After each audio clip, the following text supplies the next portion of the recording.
All right, looks like we have a pretty good crowd in here already. Okay, thank you everybody for attending and welcome. Once again, happy Health Literacy Month to everyone. We really appreciate you being here today. It is my distinct pleasure to introduce our speaker for this plenary session, Dr. Barbara Kingsley. Let me just read a little bit about Barbara's background and her bio. One of her main, in addition to being have her own business, her own plain language business, Barbara is the chair of the Center for Plain Language. She has over 25 years of experience as a communication expert, helping clients create information that consumers can understand and use to make decisions and complete tasks. Through her work as chair of the Center for Plain Language, she advocates for clear communication and oversees both the annual Federal Report Card, which rates federal agency compliance with the Plain Writing Act of 2010, and the annual Clearmark Awards, which celebrates the best in U.S. plain language. Internationally, she's a board member of the International Plain Language Federation, which connects plain language professionals around the world. And also that both those organizations had very seminal roles in the language standards that Barbara will be talking about today. Before we get started and let Barbara really talk about all of this, one of the things that I wanted to just really discuss, and Barbara, feel free to chime in on this as well. You know, the theme or the overarching concepts for today's conference are about policy and advocacy. And in our Susan Pollan and Elizabeth Chung in our last session talked about some ways in which we can really do that, that policy and advocacy work.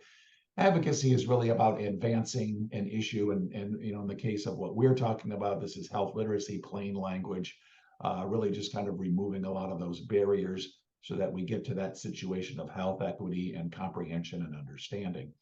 And one of the things, Barbara and I have been working together for quite some time, and our organizations have collaborated on a couple of efforts, one of which is the Clear Health Communications Collaborative. And if you are signed up for that on Twitter, you'll see some postings that we do on occasion talking about examples of what is a good written and visual communication, what is not, and why that isn't. And IHA, my organization, comes at that from the health literacy perspective, and Barbara, her organization, the Center for Plain Language, comes at that from a plain language approach. And those are very complementary types of approaches, which is why her and I, our organizations, really enjoy working together. And I think it's a good model for all of us to consider when we're doing any kind of policy or advocacy work. You don't need to do this on your own. Look for other groups, other individuals, other organizations that share some of your perspective, your goals, the things that you're trying to do. Have those conversations. How are there some common ground areas where you can work together? And let's see what you can do. And a lot of the things that you can do, it doesn't mean you have to spend a ton of money. I mean, a lot of times it's just about sharing the stage, sharing some information, working together in a complementary and supportive fashion. So today we are going to be looking at using the ISO plain language standard to advocate for better health literacy outcomes. And I'm going to go ahead and turn it over to Barbara. Okay, thank you so much, Michael. Yes, I agree with everything that you said. I believe that we are stronger together, and particularly in the advocacy space, the more that we can amplify one another's voices, the better.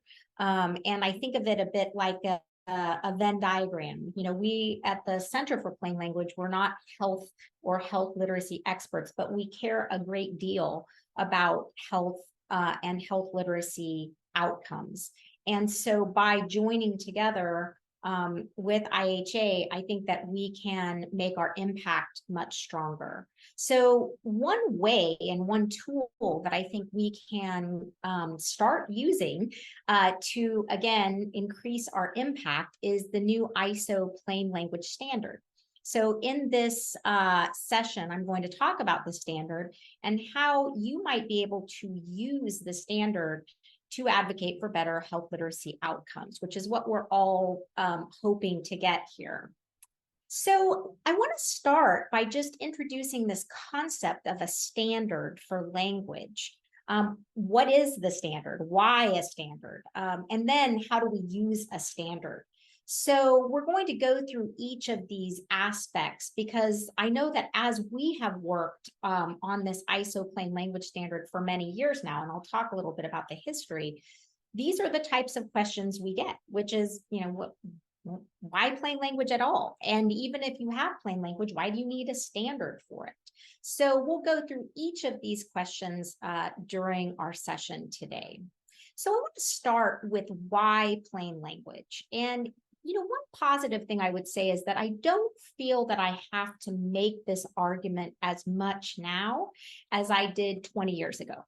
20 years ago, there were a lot of questions about why plain language would even matter, and particularly in working with government, working even with lawyers. And I'm sorry, I apologize to anyone out there who's a lawyer because I really do love lawyers. But there was always this sense that plain language is potentially dumbing things down, that somehow you're extracting some really core, important intellectual element of information by applying plain language. And I would say that is absolutely not what plain language is about. Plain language is about taking information and making it something that a greater number of people can easily understand and use in their lives. And it ultimately comes down to helping people make informed, confident decisions. And in this case, about their health. It could be about other things as well. It could be informed decisions about buying a house, or informed decisions about whether or not to get a reverse mortgage or an annuity, or any number of other elements of their life. But it really is about helping them make informed and confident decisions. So that is what plain language to me is about. It's very applied. It really is about helping people with everything that they do in their lives, making it easier for people to live their lives. It's also about improving a document's effectiveness, or you could say a piece of information's effectiveness, because it's not always a document, although sometimes we tend to think of it in a document form, because that's a little bit easier to get our heads and our arms around. But any information.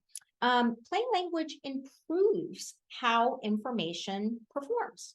So if you use plain language and you use it well, then people should be able to use that information for what they need. The document or the information just simply does its job better. It also improves efficiency, which is that the document or the information does its job at less cost. So let me give you an example of that. Let's say you're working, and I have worked on this particular type of project, insurance notices, things that people get about their insurance. A document, an insurance notice that's written in plain language should allow the individual to understand the point that you're getting across effectively the first time. And if someone understands that insurance information effectively the first time, what they don't do is they don't pick up the phone and call. They don't need another notice to explain what they didn't understand the first time. So really what's happening is that's lowering the overall cost for that organization. So plain language is about informed and confident decisions. It's about effectiveness, and it's about efficiency. But I like to think that plain language goes a little bit deeper than all of this, which is that plain language allows people to visualize themselves within complex topics. So this could be things about law. That's what this quote is about, is really looking at law. But I like to think of it as visualizing themselves in any complex situation. So for example, let's say you're entering into a new complex period in your life in which you have a new health issue that you're going to have to tackle. Let's say you've recently been diagnosed with cancer, And now you need to learn more about your treatments or what's going to happen next. This is a new, complex, and conceptually difficult world. So plain language is about helping the consumer, helping me, helping you visualize themselves inside of this new complex topic.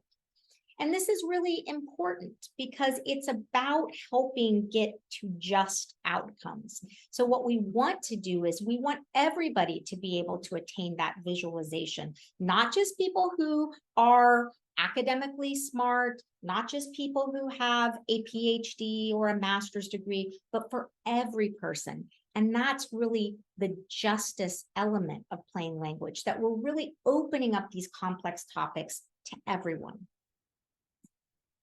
So what about health? Thinking about the minister's point of visualizing yourself or finding yourself, it's about finding yourself and understanding your care. It's about finding yourself and consenting to care or consenting to others' care. Let's say you have a minor or somebody that is that you have a health proxy for, in planning your care, and in becoming an active participant and not just a bystander. And in health, I think this is really critically important because our health world gets more and more complex. And it's not just the treatments, it's where you get treatments. It's how you get the same treatment as someone else. It is how you deal with insurance. It is a whole range of different types of complexity. And so what plain language is trying to do is help people become an active participant, not a bystander, not somebody who's simply being moved as a cog in a wheel, in this much larger complex wheel, but that you can actually make choices. So becoming an active participant, not a bystander. And that's the goal of what plain language is hoping to help you all as advocates attain. So that's a little bit about plain language, but then let's get to why a standard. So why do we need a standard for plain language? In fact, a lot of times people say, you know, I have a pretty good sense of plain language. It's making things simpler. It's making things easier to read and understand. But in fact, a standard becomes really important when you're trying to get to measurable outcomes, because you need to know what it is you're actually measuring against. One thing that we learned, and these are our three major organizations in the world that deal with plain language. We have PLAIN, the Plain Language Association International. That is a very international organization. They're in all fields, quite strong in health. We have Clarity, which is also international, but that's really focused on legal language. So this is a place where you're going to find a lot of lawyers talking about why plain language is important in their field. And then we have the Center for Plain Language, which is mainly the US, but it is a North American organization. And we are also deal with all fields, but we're quite strong in government. That's really what we came out of, was a government background. So a lot of advocacy around government information. As these groups have come together, and at one time, these groups didn't necessarily all have the best relationships. They were very siloed. But over time, we've come together more. And what we found is that we didn't always share the same definition of plain language. So here we are out there advocating for plain language, but really using very different definitions, which was confusing and not very plain, frankly, because you might have one organization talking about more things like, hey, this is how you make sentences more clear. This is how you make basic concepts more clear. Whereas you could have another organization talking a lot more about things like visual elements, how you make a piece of information visually more clear. So there were discrepancies. And again, that leads to muddied outcomes. So without a shared definition, things get confusing. These three organizations came together to develop the International Plain Language Federation. So each of these groups sort of comes together to create the IPLF. And that's where we started talking about things like, what is a shared definition? Do we have a shared definition? And what's next? So this still gets to why a standard. And part of this is that you need something, again, to measure your outcomes against. And you need to be able to advise people in a really consistent way of what they need to do to get to an outcome. So imagine buying papers and printers that weren't made according to standards. What you would have is probably a million different types of printers and types of papers. Some might work together, some might not. And you might only be aware of how to work one or two of them. Instead, you can standardize that. You can make it such that, hey, we have a pretty good sense of what a printer looks like, what paper looks like, and how those work together. Without a standard, it's difficult to assess the quality of the processes and the quality of the output. So the standards help us achieve this consistency and be able to assess quality. Again, we have something that we can measure against. So getting to a standard requires getting to consensus among experts. You know, what's the definition? What's the process? What's the output that we're looking at? And getting these all in sync leads to a much more powerful type of guidance that we can provide to authors everywhere. So it was really looking at this as, how can we do the best advocacy that we can do as plain language experts for the world by creating something that's very consistent that everybody can use? So that leads us to the standard itself. What is the standard? So the standard is really, in its base, a definition of plain language. And that definition has 4 principles. So really, this is the baseline of the definition. A communication is in plain language if its wording, structure, and design are so clear that the intended readers can easily find what they need, understand what they find, and use that information. Now, this seems really easy. You know, it's one sentence. This probably took 3 years to come to a shared definition with the groups that were working together. So every single word in this definition has been vetted extensively to get at what that core basic concept of plain language is. And you can see that this has a couple of different elements. It looks at different aspects of information, wording, structure, and design. So it's not really just about the sentences, and it's not just about the structure of the document, and it's also not just about how it looks. It's about all of those things coming together and being clear. We have this concept of intended readers. It has to work for the people that you intend to use it. So if you need this to be used by people of low literacy, then it has to work for people of low literacy. And there are definitely ways to test that and prove that. But it's also about what people are going to be doing with that information. So first, it's about, can they find what they need? So can they travel the paths that you want them to travel to get to the nuggets of information that you want them to get? And let's say they can. Let's say they can find it. That doesn't mean much if they can't understand it. So the information that they find has to be understandable. And finally, we get to this issue of use. And this is the one I think for me that's the most critical, because people can find something and they can understand it. But really, it's not applicable unless they can actually take that information and use it in their own lives. And all of you as advocates who care about health literacy know how important this is. You can hand somebody a brochure. You can give somebody a link to a website.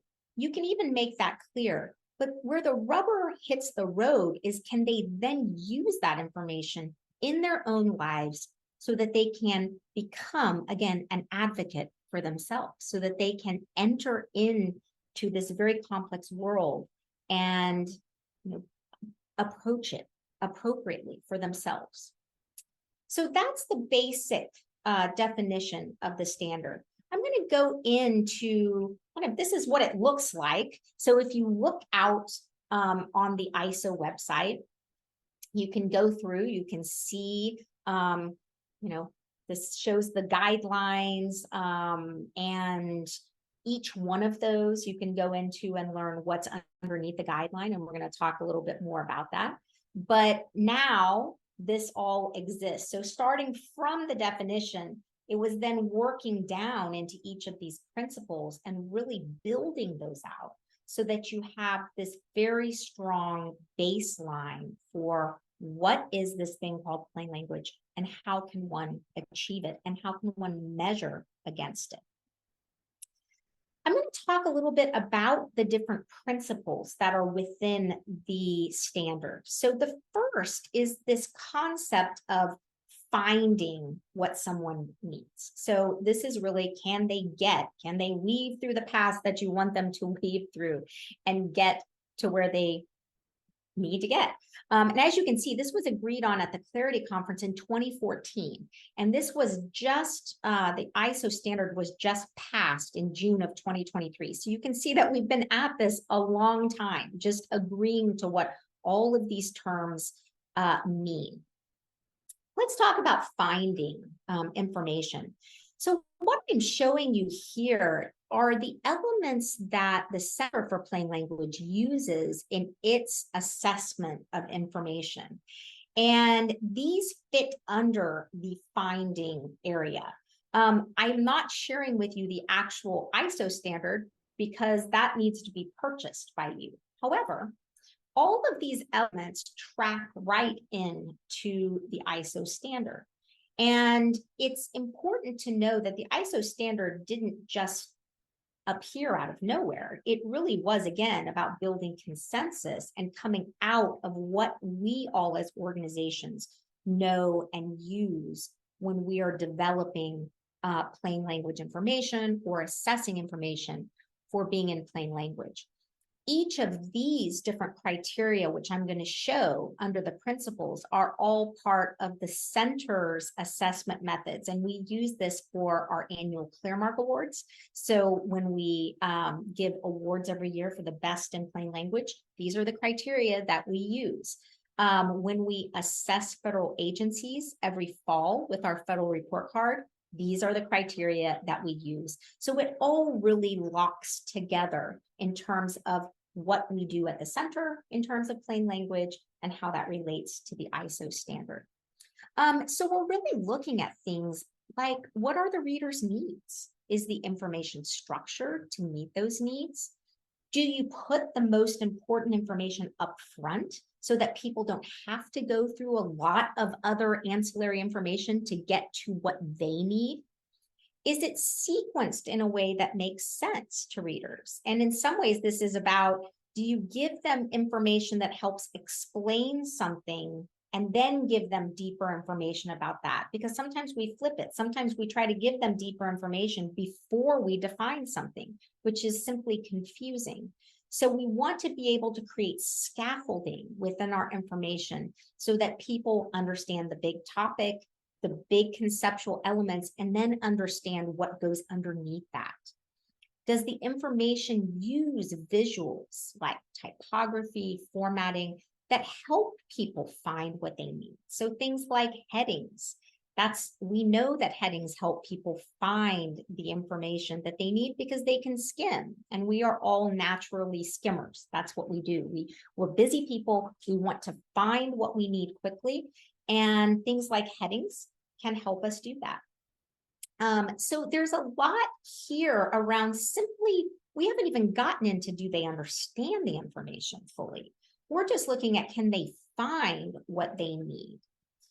So what I'd like to do is show an example from our last round of ClearMark Awards. And this is really an example of, I think, helping people find information in a healthcare setting. So this was a trial, and it was giving people information about the clinical trial as it was done. So Here is the conclusion of the trial, which gives all the pertinent information about the trial, really the basics. This is the conclusion. I want to note that this is on page 36. You can only imagine what the previous 35 pages looked like. It was extensive content around how the trial was structured, how the groups were structured, a lot of statistics. And then you get to page 36, and here you have the grand reveal, the conclusion, okay?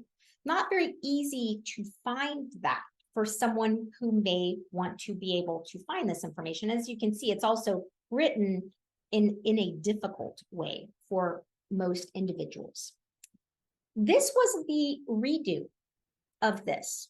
So as you can see, this is almost a startling revision of a clinical trial presentation.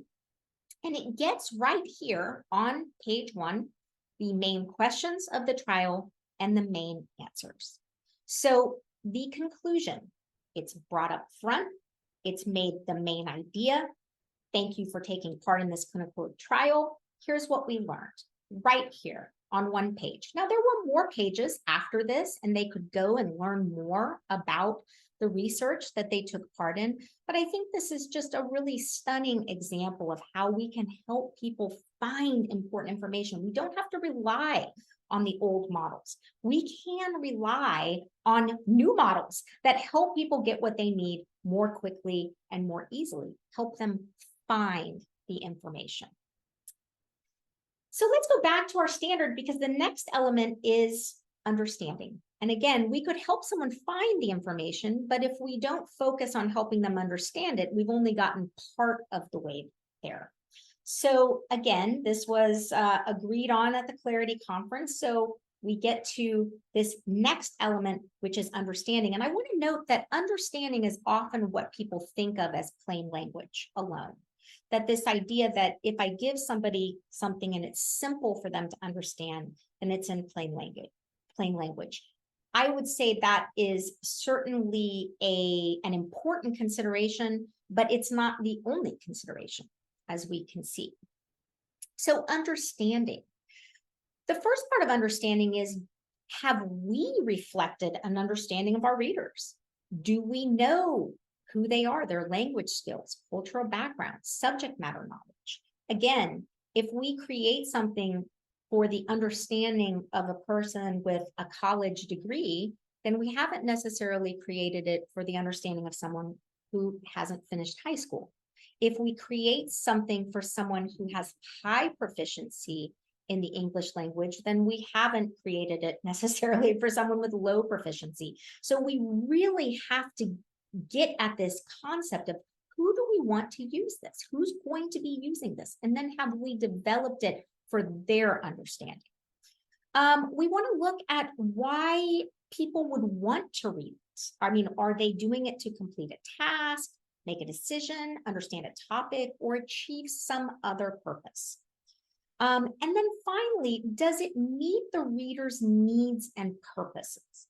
So are we answering the questions that they have? One thing that we know is that whenever, and this is what the research tells us, is that whenever people go into a piece of information, whether it's reading a letter or a brochure or something that they're handed by their doctor or insurance company, they go into it with questions. And usually the questions are things like, how does this apply to me? What should I do with this? What do I do next? Do I need to do something else? Do I need to get more information?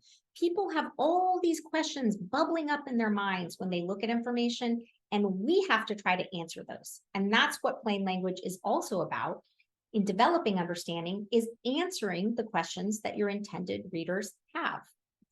So let's look at this example. This is also one of our ClearMark winners this year, or a ClearMark finalist, I should say.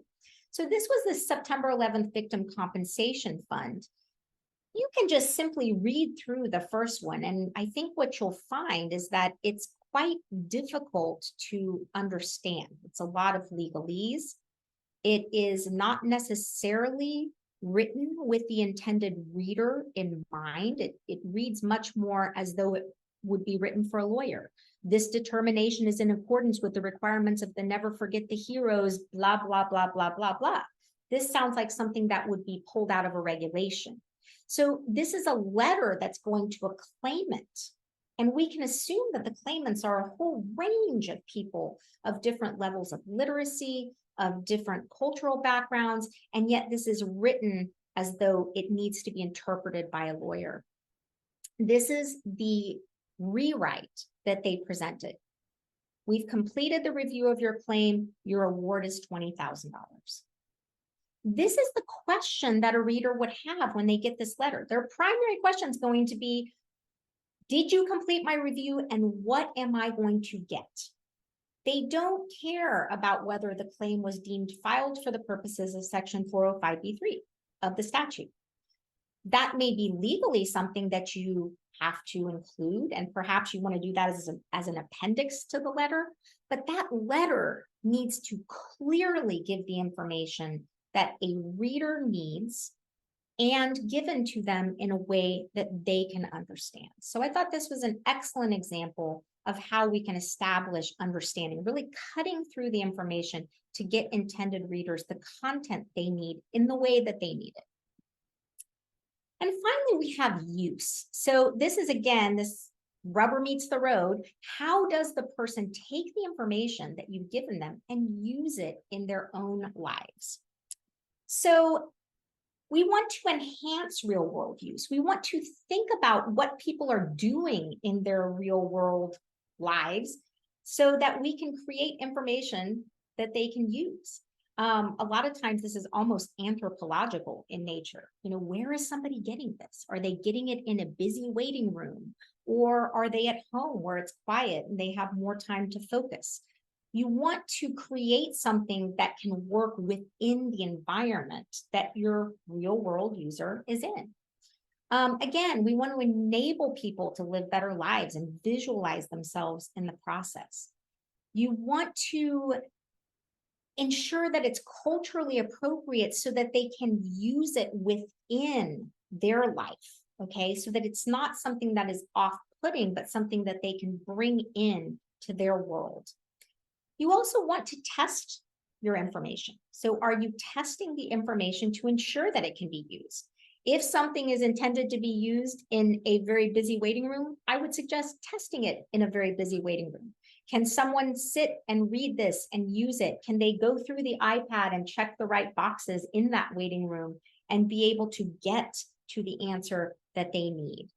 And did the organization measure the success of that document in terms of enabling readers and the organization to achieve their goals?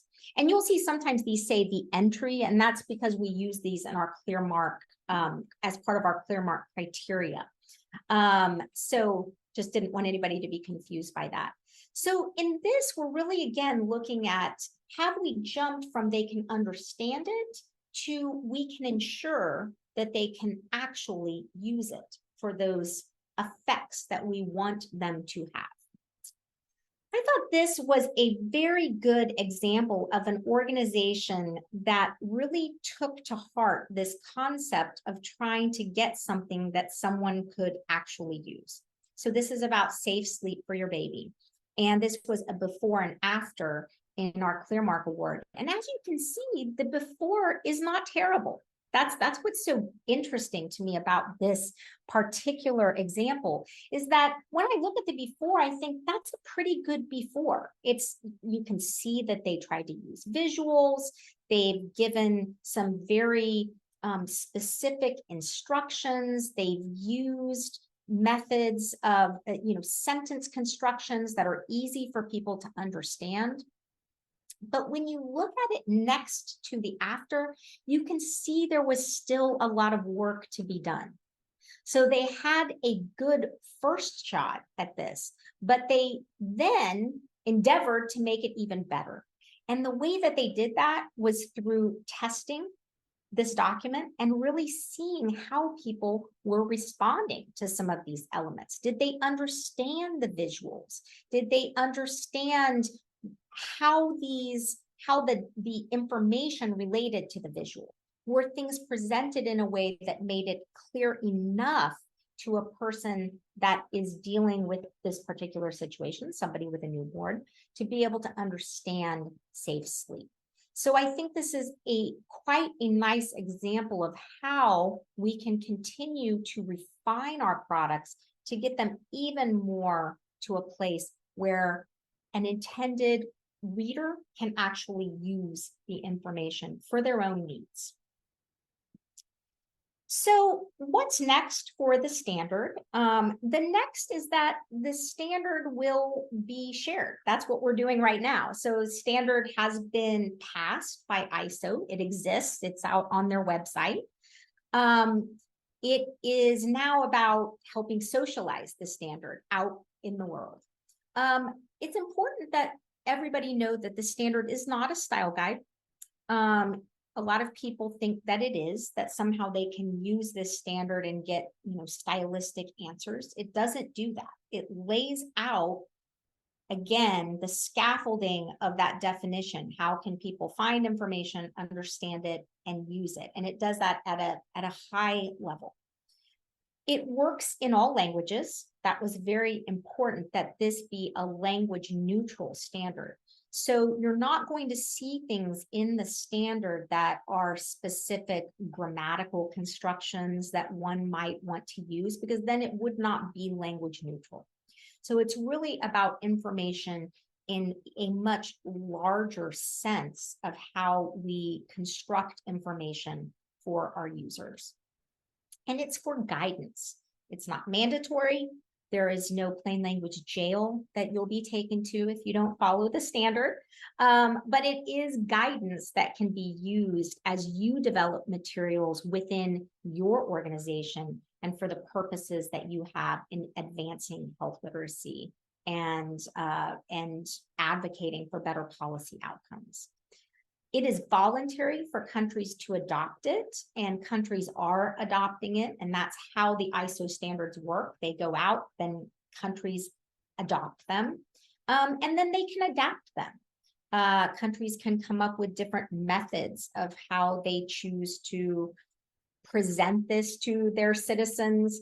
They can perhaps change ways that the information is socialized within their government, within their private sector, etc. Other things that are happening are things around elements like certification. So right now it's voluntary for individuals and for organizations. However, there may be certification standards in the future, such as, hey, if you want to be certified, that you use ISO plain language standards, that's something that has yet to be developed, but is something that the Federation is certainly paying a lot of attention to right now as the standard has been created. So you can learn more about the ISO standard by going to ISO. As you can see, the standard is something that needs to be purchased. I think that the standard is an important tool in the work that we do, because it signals to all of those that we are presenting our information to that we are creating our information to a higher standard. So it's no longer just about self-certifying that, hey, this is in plain language as I think plain language is, but it's about saying this is in plain language and it meets a higher standard that has been adopted internationally. So there's a way that that makes our work even more powerful, because it's just another tool for us as advocates. I purchased the standard for my organization. We use the standard. That is something that, and when I say my organization, I mean Kingsley Kleinman Group, which is my plain language consultancy, so that we can say the work that we are producing is in alignment with the standard.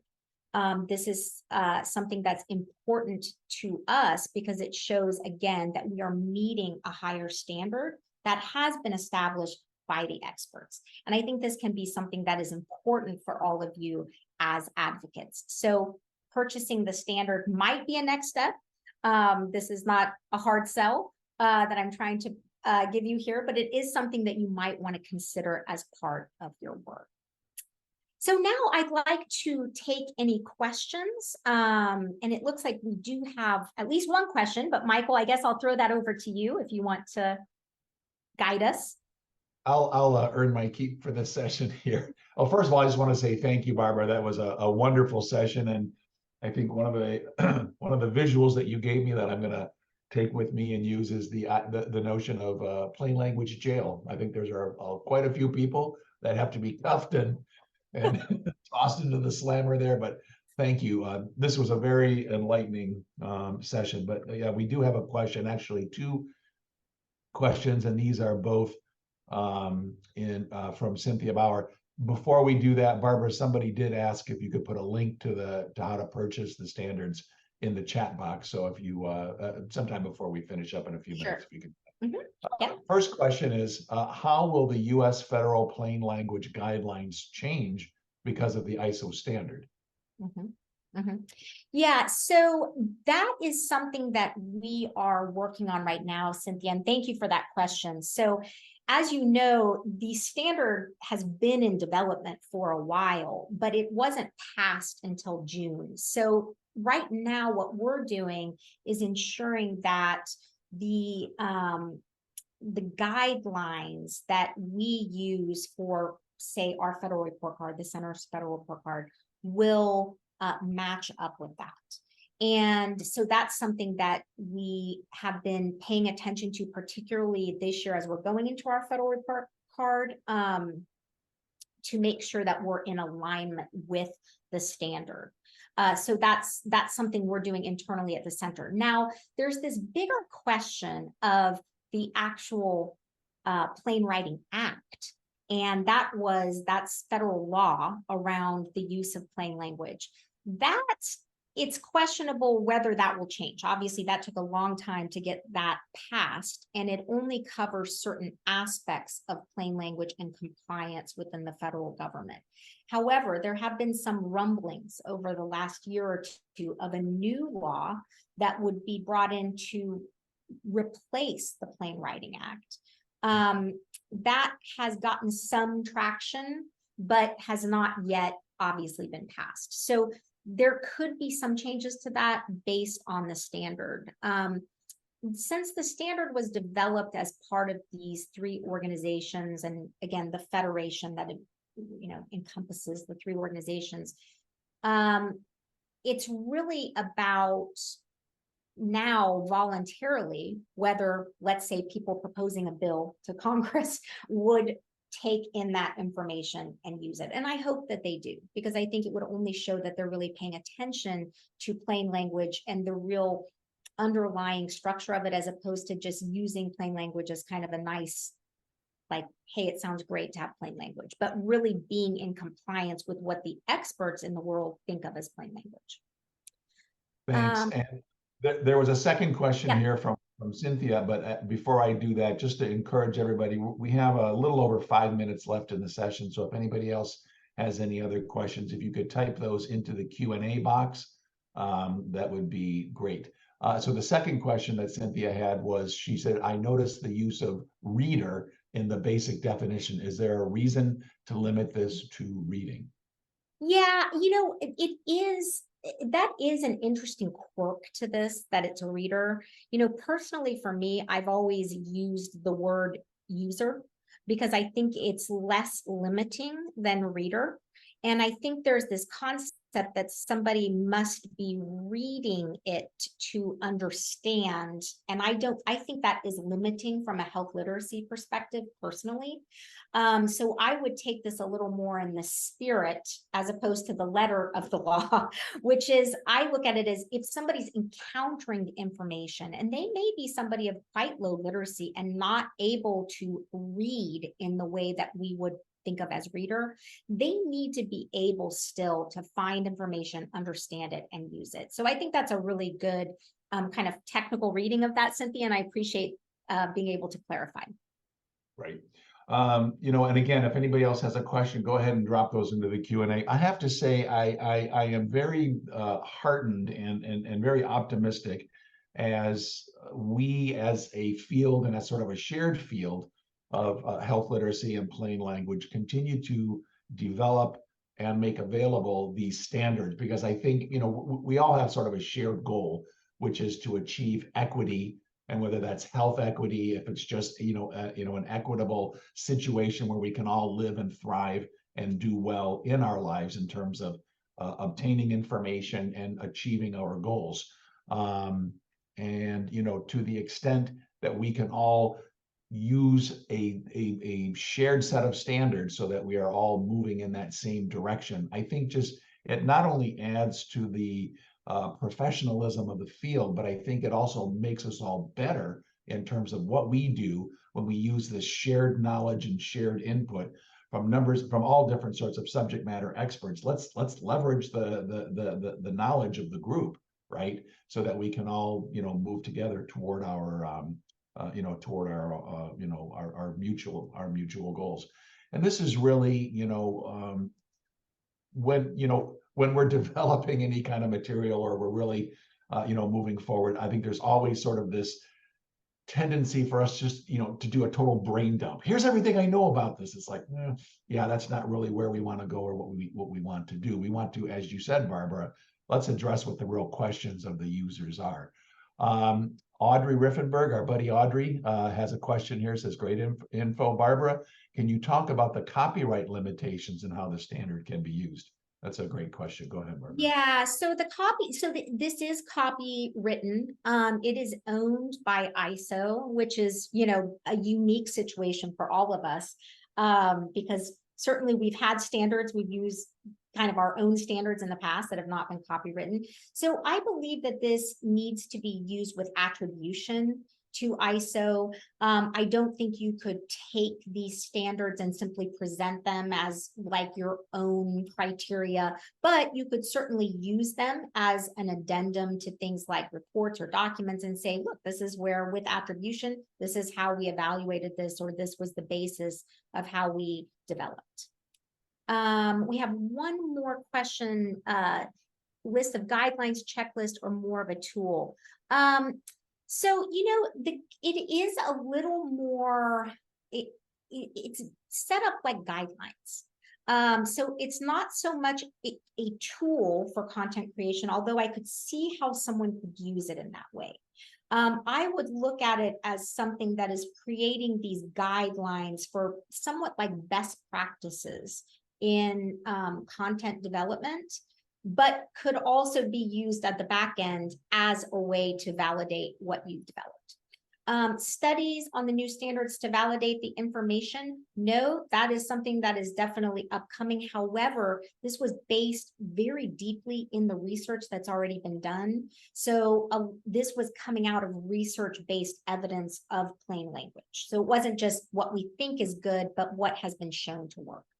That's a great point. And I think, quite often a lot of us get hung up on this notion of, is it accredited? Is it validated? Is it, has it got all the check marks? When there's a group of experts who come together and present, the base of knowledge, I think a lot of times we need to use that as our foundation and say, here's where we are starting from. And if we can, move forward on that, then, that's great. But let's at least start somewhere. I think we have time. We're right at 9:51. Last real quick question, Barbara. If your organization purchases the standard, is there training available in the user application of the standard? Yeah, so right now we're still working on the training that would support this from a federation level. However, the center is planning a webinar that's really focused on ClearMarks, but it's going to be going over more deeply all the aspects of the standard. And so I really invite people to check that out from the center. And we'll also be posting that on our website, which would be able to take you through each element and how you can achieve these. Great. Thank you, Barbara, so much. Our session is over. Really, our thanks to you for this wonderful session. Thanks for sharing all of this information. Everybody, if you can sign off out of this session, and we will pick up our next session in just about 10 minutes. See you shortly. Thanks again, Barbara. Thanks, everybody.